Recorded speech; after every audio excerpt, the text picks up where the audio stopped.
Firstly, I would like to congratulate Franchising India for organizing this event.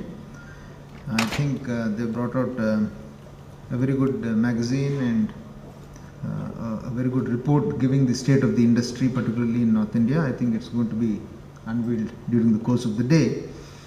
And I think they're also going to have an awards ceremony. So my congratulations to the organizers on this. I think on the government side as well, there has been a major change of heart. For a long time, I think the word private sector was not really a good word. It was considered a bad word. But now the government itself has a very clear and stated position on this. The government wants to encourage the private sector, particularly in the real estate industry, as also in various other industries, as we've seen. And today you have township policies that have been put up by various governments, whether it is government of Uttar Pradesh or government of Maharashtra, government of Rajasthan, and so on. There's a clear statement by the government that the government alone cannot handle the task of providing housing for the general public at large, and the government and the private sector both have to operate together, join hands, and do this in a mode which is now popularly known as the public-private partnerships. And this has become a very popular phrase these days, and a large number of PPP projects have actually been put up.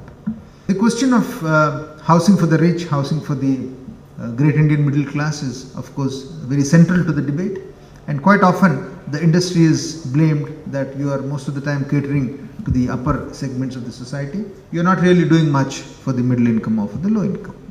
I think here again the government has taken steps in many places to compulsorily reserve some portions of land in various projects for the middle income and for the low income population.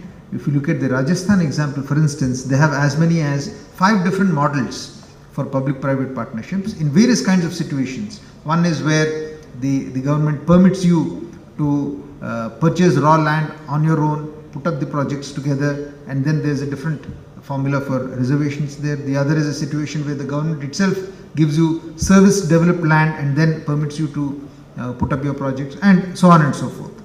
So there are various ways in which one can address this kind of an issue, and this is also something that is taking shape. It is evolving in our country.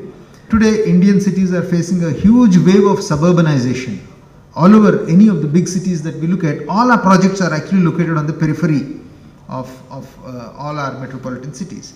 And the peripheral areas are those areas where you really lack infrastructure, whether you look at it in terms of water, sewerage, drainage, public transportation, or whether you look at schools, hospitals, and so on and so forth.